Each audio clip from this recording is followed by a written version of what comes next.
Hi, and welcome to the Sunday Lunch Project Manager podcast for Sunday, the 29th of September, 2024. This is your host, Nigel Creaser, and today we've got the second part of my interview with Brad Dude, the Temperament guy. Speak to you soon.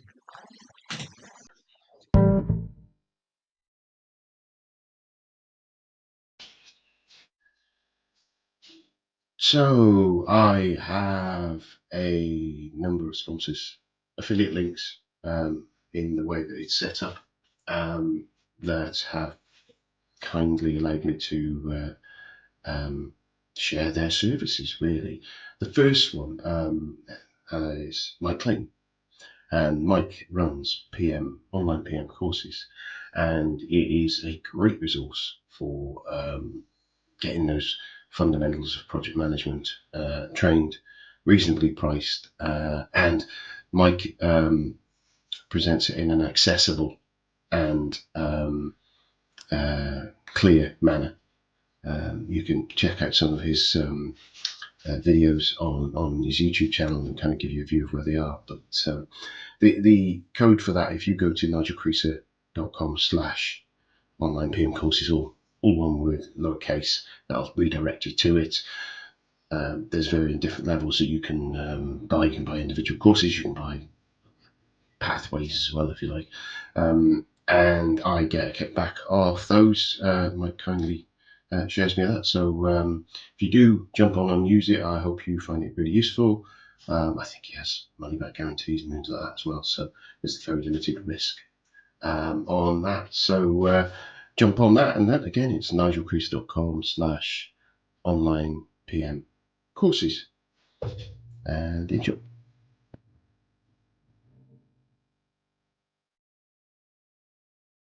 So it's been a while. I have been struggling a little bit with technology and struggling a bit with a few cancelled things going on with different people. So that's why you have not had a lot of podcasts over the last few weeks. We are now into September. I have just nailed a bunch of them in recording, so you'll get a few more, and we're back consistent. Hooray! So apologies for that. Hopefully your patience isn't being stretched too much, and hopefully uh, this bonus and a few of the other calls that will come through and interviews I've done will make up for it. What I've got for you at the moment, just wanted to let you know, is on my brain's going, I think it's the 7th of November. There is a conference happening in the UK, and that is hosted by the PMI UK chapter.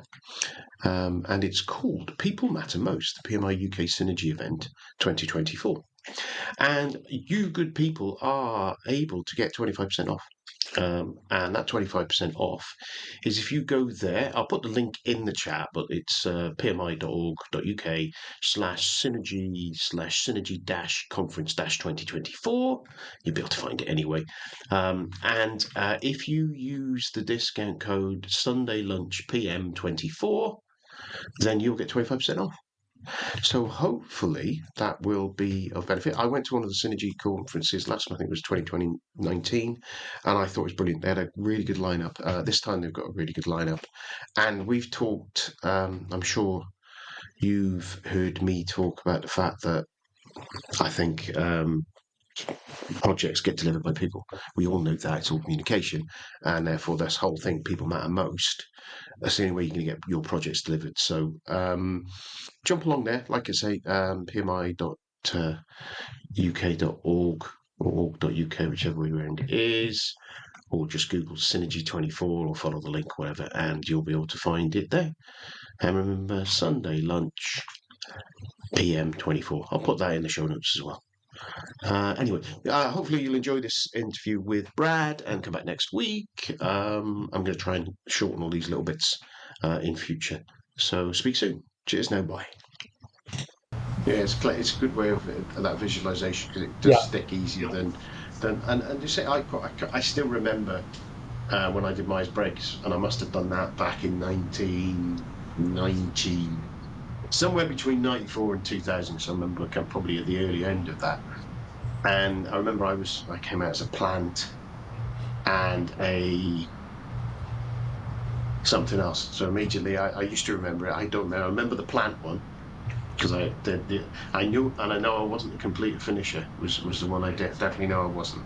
And whilst they were quite good, as you say, there's quite a lot of information and quite a lot of different ones in there. So it was whilst quite useful and quite it does help you to start thinking about it. It's quite hard to visualize those characters, and whereas I think the way you're talking about it's really cool. Yeah, How do you work out which one you are? Though? How do you work out yourself? How do you do yeah. it? Well, the dominant one is a little bit easier because when you start talking about what the characteristics are, you kind of say, "Oh yeah, that's me," or you say, "Oh no, that's not me." So it's kind of the in between, and the shadow is a little bit more difficult. Finally, I did a little quiz. People have kept asking to do some kind of quiz, so I did do a quiz, and I put it on my website. And it's just like I can see the web quiz bradnude.com on the website slash there. Yeah, quiz. I Yeah. can see. Yeah, Um, and it's just a very simple one just to throw you into the categories so you yeah. can kind of take a look. And then it'll link you to a more thorough explanation.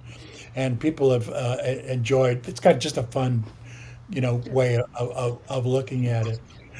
I'll Um, drop a link to the quiz in the yeah, yeah, notes. Yeah, yeah, people can that's go great. on there and That's have a look. great.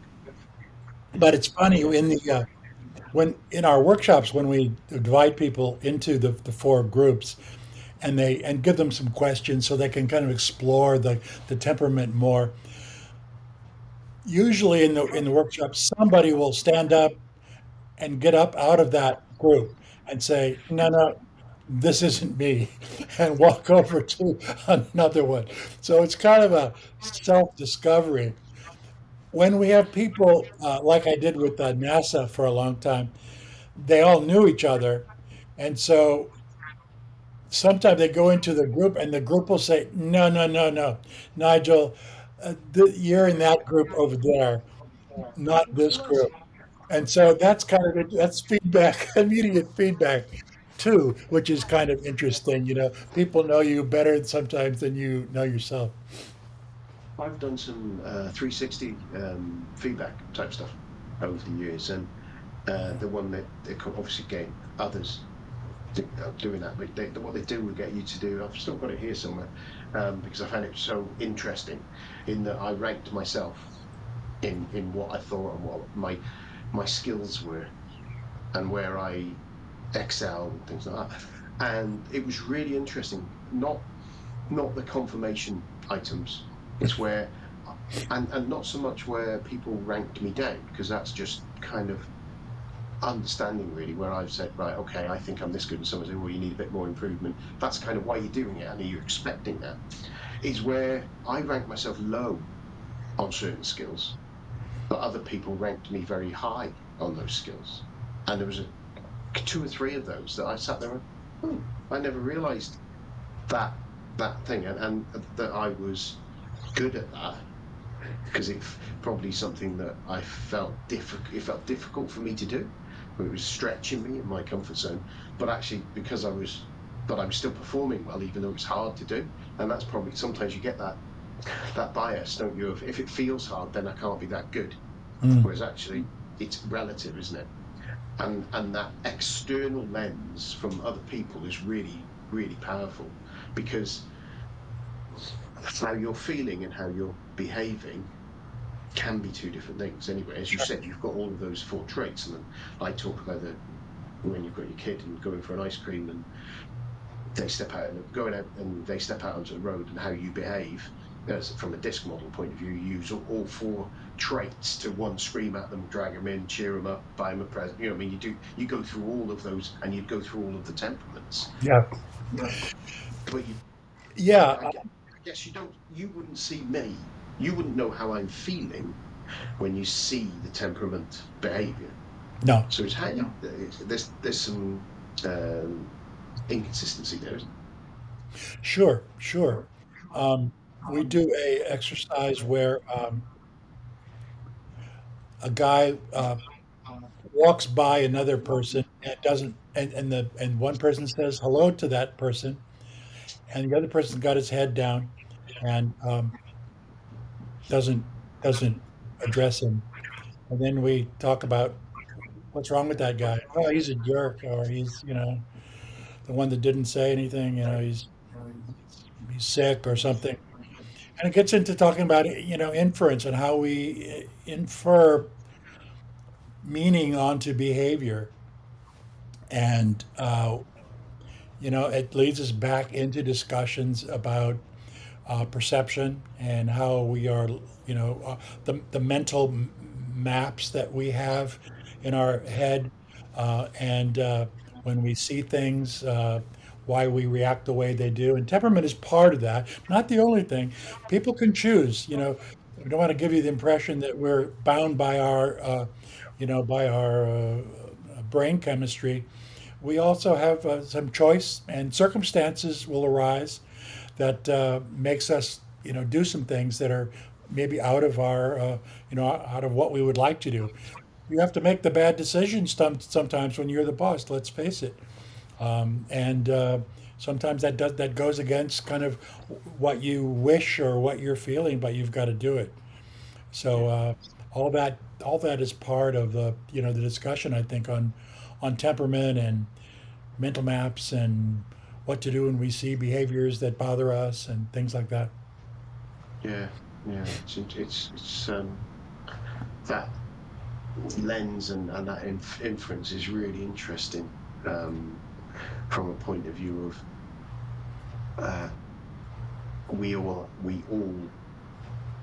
um, it isn't exact what happens, the behaviors we see. There's kind of the way the person's feeling, the way they behave, the actions they take, the behaviors they take, the way that we see those behaviors, the interpretation that we have from our conditioning, from our life, and then our feeling at that time, if we're feeling particularly raw or particularly exposed or something like that. So you've got, from what the actual intent is, you've got 4 or 5 different lenses before you end up in your brain making a decision that then you also somehow you need to get the react and respond triggers to go, hang on a minute, remember those lenses. I've had conversations with team members, with my kids, around text messages, with the way that people are behaving, and the fact that you haven't putting yourself in someone else's shoes is quite key, because then you've got to step. Well, how many steps have I got to take? You've got quite a few steps to take sometimes.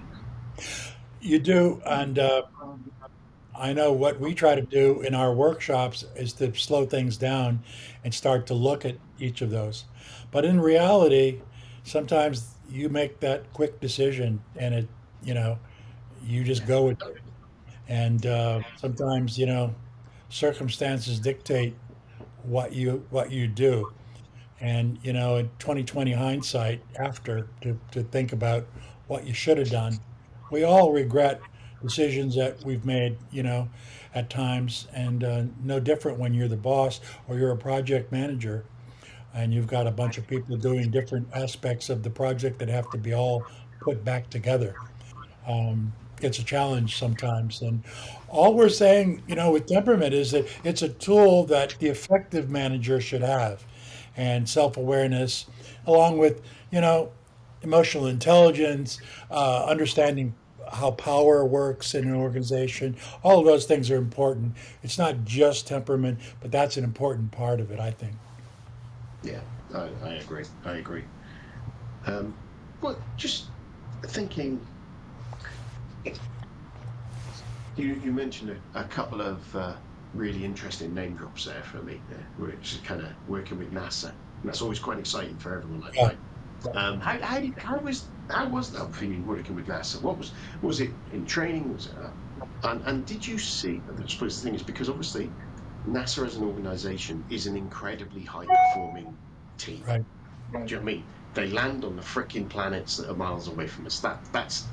Like that's a lot different to a lot of people's day-to-day jobs and that team they're managing, the teams that they're interacting. So you're going to have some strong, capable people there. Did you find anything different? What was the difference, and how did you deal with anything different with those guys?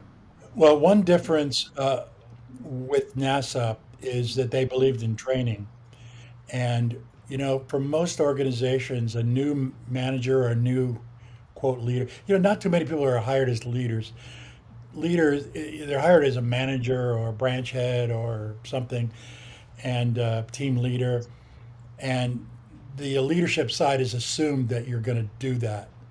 And I Yeah, think we spent some time talking about the difference between leadership and management. But with NASA, oh, and other organizations, a new manager oftentimes doesn't get training for years after they're on the job. They're assumed to know how to do it, quote, right?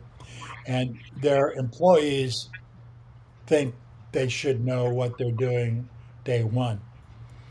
yeah, Uh, but I know Ken Blanchard's company, his son Scott wrote the forward to the book, one of my books, Quick, I Need to Be a Leader in 30 Days, and said that oftentimes new leaders aren't good, they don't go to training for 7 to 9 years before they're allowed to go to training. that's a NASA, long. yeah, imagine. And as he points out, Scott Blanchard points out, the first year is so important as a new manager because the positive skills that you have will stay with you, but the negative ones that you do will also stay with you for a long time. So that first year is the best time to get them into some training or some read some books about what we're talking about leadership. NASA goes right into training. So my participants, I was there for about 9 years doing training for them, and these were scientists, engineers, and administrative legal types. And they're brilliant people and very Nice. young. And but they faced a lot of the same issues, but they don't realize how lucky they were that they're in the classroom and the organization is investing time and effort in them at that early stage in their careers. Most organizations that I've dealt with don't do that. So on one hand, they're in the classroom earlier than most organizations, and that's a real positive thing. They're already brilliant, but they have the same challenges of temperament. They don't know. People dealing with people is a problem. Many of them are introverts because they're used to doing their own scientific work at a bench or in a lab and not work with a whole lot of people. And the people they do work with are brilliant people too. So there's a lot of introverted airs that are in there. Fires, they need those to be quick thinkers. And what about this? How about this? Let's try this. This, innovation. So you get a real mixture. For me, I was surprised that there was such a good breakdown of all four temperaments in our classrooms through the years. But they face a lot of the same issues. One of the issues they face was taking time off. They felt they had to be linked into their organization at all times. So we would have their supervisors come in to do a discussion or something, and it's uh, the work life balance is a big issue with them, Yeah, where they're so involved with work and their careers that if they take time off, they feel they're losing out. They're losing their connections. They're losing their place in the promotional yeah, lineup or something.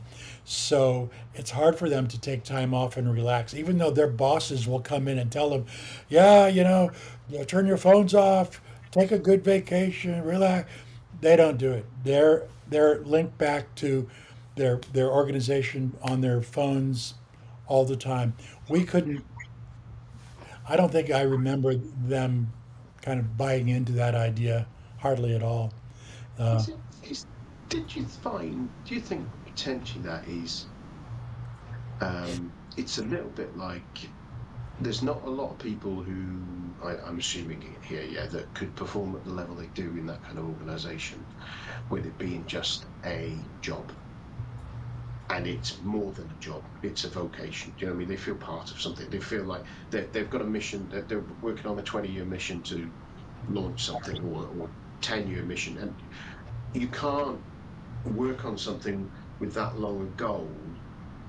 Just I'm doing the job, I'm turning up, I'm going home. You've got to be invested in that end place. And therefore, being, it isn't about the job, it's about their identity as someone who's landed that rover on Mars, or has upgraded the Hubble telescope for the. Do you think it's, or maybe you had these conversations, but that is where the need, that where it's coming from, really, is that drive to do that. There's definitely a commitment. Outside of NASA, a new manager would probably have three or four, or even five jobs throughout a career. The NASA people, they they don't hop around unless it's to a different lab or a different NASA place or project. They'll move projects, they'll move around like that, but it's all inside of the organization. So that commitment is definitely there, as you say. It's obvious, and it's just amazing the brilliance. You go around the room, and as they introduce themselves, and oh, it looks like a young woman, early 20s, and what's your job? Well, I'm an astrophysicist. Oh, okay. Moving moving along. The brilliance is just it's just stunning. But you try to leave it at the door. Hey, leave those degrees at the door as you come in, as we learn to be better managers and leaders.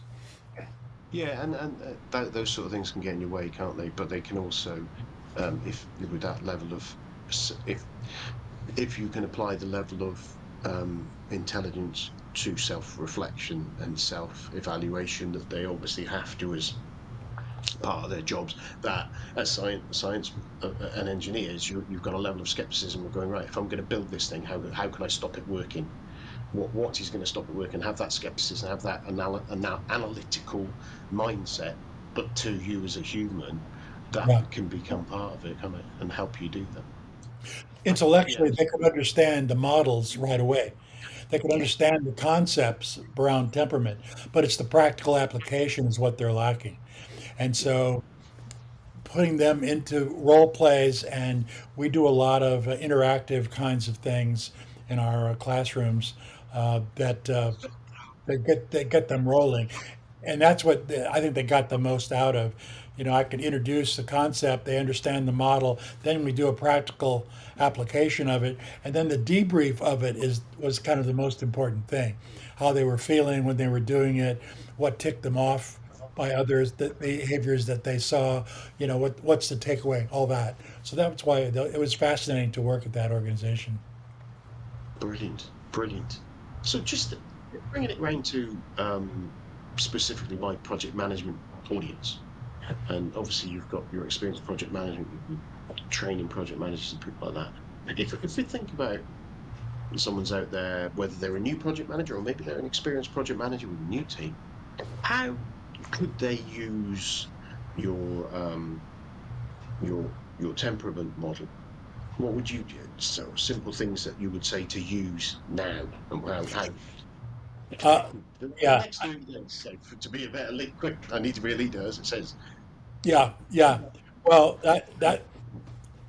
Buy the that's kind book. of why we wrote. That's why we wrote that book. Yeah. Besides buying my book, um, I think a project manager needs to be more self-aware, and start to figure out what's ticking them off about their other team members, the project team members, and it helps to do once you do the quiz, for an example, on the website, and you say, oh, okay, I'm a dominant earth. Yeah, you're right. I like to be practical, and I want to see I have deadlines, and my team needs to meet my deadlines, and we've got to make reports. And gee, my this guy I think is a fire because he hates to write reports. He doesn't do a good job. I got to correct them when they come in. and it's say, you know, maybe I need to not have that person write that report. Maybe I could share that. I could maybe rearrange my work plan a little bit to take advantage of what I'm seeing in the behaviors of my team. So, you know, that would be a quick thing to do to kind of get into it. So it's first understanding kind of the concepts behind it, and then kind of starting to apply it a little bit. Now you don't want to go to the extreme and say, "Oh, you're a water. You are people per stop taking so much time at around the coffee cups and get back to work because I know you want to sit and chat because you're a water." That would be an abuse of the tool, right? So you don't want to overdo it. It's just a tool to. It's mostly for you as the manager to understand your team and yourself. Yeah, that's I can, and I know I've had conversations with Dr. Ruth Pierce around her. It's slightly different, which is positive personalities things, where they would do analysis there and look at positive personality traits and have the things. What do you do brilliant? And then go, well, no, you should do that because you're brilliant at that. And whereas it can flip the other way, can't it? And be careful with it. I suppose you can use it for fun with that. And the question is, I've always, certainly with project managers who I've been coaching, I've always tried to share this model with them. Um, and in fact, more than that, anyone really. And this kind of model again is kind of a different. It'll echo with people. It will achieve the same thing. Which is the most important thing for me is that self-reflection and Right. looking at yourself and how can I do something different, or how can I think differently about that person's behaviour to actually adjust and be better at what we do and help them be better by coaching them in. When you do that, people can think this, because people don't always know that how their main temperament behavior is. They wouldn't know how that can affect someone else unless someone tells them. And it's how you as a manager can go, look, when you're doing this and you're being chatting out with people, people think you're not working, or could I know you're not, you know what I mean? I Probably better No, ways to no. deliver that, but it is You know, about teaching people the perception that's there and them understanding why that perception's there. So sharing these kind of models helps people be self-aware. that's basically that's the job. It's to make people, you know, more aware. That project manager who does works to these long hours and takes everything on his or her own shoulders. Hey, think about delegating some of this to somebody else who might be able to do that, you know, Yeah. and that makes everybody happier when they're contributing more. You're doing a little bit less perhaps than you feel you have to do. So it's all about learning to be a better leader, a better manager, and this is I think a very helpful tool for it. I think I agree. I think it's another lens, another way of looking at these kind of things, and those thing. And I always like these things anyway. So I'm kind of preaching to the converted with this sort of stuff, and I like a new idea on this sort of this trying to understand me and trying to understand other people, because that's where I am, and that probably says something about which one of these symbols I would end up being. So I'm going to Mhm. jump on that on your website and do the quiz later Yeah. on today or tomorrow and get that sorted, and see we'll get there. Like I said, I'll stick that um, your link to your website onto my website. I was just thinking, is there anything you wanted to have a chat about? Because obviously we go down a few little rabbit holes there that you wanted to mention. You think would be really key before we wrap up tonight. Well, Nigel, I really appreciate the time, and it was so much fun chatting with you today. Um, yeah, you know, I've spent a lot of time in thinking about leadership and management, and you know, I've been able to do a lot of this around the world, and I've even done temperament workshops throughout the Pacific and got reactions from people from very different culture, and they all seem to Yeah, react positively to it and look at it as a nice little tool.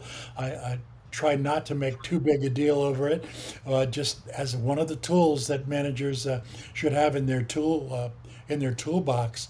Um, my books. There's 6 books on leadership, and I have a new novel that just came out that I've tried to apply leadership principles to the main characters in a book about pirates and migrants and out in the on an island called Finding Eden. I hope people take a look at that as well. But it's been Right, fun. excellent. Yeah, it's been fun to kind of do leadership and try to put it in a different format. Yeah. Yeah, I do. Do you know what? I've got another interview with a friend of mine, Tammy Watch, on next week, who published a book last year called The Change Ninja, which was based on I don't know if you a few years back when there used to be the adventure books. So you go through a book and you choose what to do next, and then it take you to another Uh, part of the book. And so uh, she's done that, but it's about change management and going through a change in an organization gotcha. and choosing different ways to do it. Which again, I always like the different. Those are really useful ways again for embedding this kind of knowledge because it gets you that storytelling. We're storytelling and story hearing creatures, Yeah, aren't we? So we so are. it works really well. So that's brilliant. So what I will do is braddude.com, which is dead easy for anyone to list to remember there, but I will put the link in the show notes for the quiz and stuff like that. Thanks. And other than that, what's the best way people can get hold of you? Is it mainly the website, or is there where are you most active, should I say? Yeah, I would say the website. We've got linkages. We've got podcasts. We've done talking about different elements of leadership, and especially with temperament. But the braddude.com is the easiest way to get a hold of me. Brilliant. Well, again, thank you so much for something that's just set off a load of flags in my head again, about doing a bit of self-reflection for myself again and have another lens to this. So thank you for that. And I'm sure a lot of my listeners would be doing the same. So thanks very much for spending the time with me, and have a wonderful rest of your day. Thank you so much. Cheers. Cheers.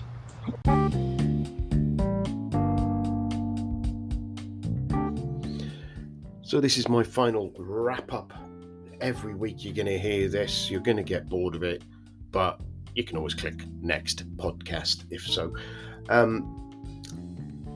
If you have enjoyed it, if you listen to this podcast to the end of this show and you think that was great, I'd love to be able to help Nigel out. There are loads of ways you can do it. The first and obvious way is to share the podcast, send it out to people. If you know colleagues and friends who'd benefit from it, you think they'd enjoy it, just send them the link. Grab one of the links, or send them to www.nigelcreaser.com/podcasts. That's www.nigelcreaser.com/podcasts, and that will push them over to a Linktree link, and it's got all of the different ways they can consume the podcast. If you are feeling generous and have a big bag of cash, you could grab a copy of one of my books. Obviously, they're available in all the usual places, in print and digital. Again, jump on the website, www.nigelcreaser.com/shop, and that will give you a list of all the different ways that you can contribute and grab copies of the book. Also got links to all my guests' books on there as well, where I get a little bit of a kickback from them. If you are of a sporting mind, I have a number through doing some of my judo and running antics. I've managed to secure a few affiliate links and affiliates there as well. So in there, somewhere in the sponsors page, there's links to those as well. So clicking onto those and grabbing if you're looking to get super fit, then that would be fabulous as well, and I get a little kickback from those. I have a Patreon account. It's patreon.com/sundaylunchpm. So again, you can ping something in there, buy me a coffee or whatever. And finally, obviously the most important is coming back, listen again, because the more of you that come back, the more visibility I get, because there's more times that it's downloaded and all the SEO works and things like that. So yeah, that's it. So if you can help me out, I would be much appreciated. If you can't, don't worry about it. Thank you very much. Cheers now. Bye. Well, it's goodbye from me, Nigel Creaser, and it's goodbye from him, the Sunday Lunch PM. Goodbye.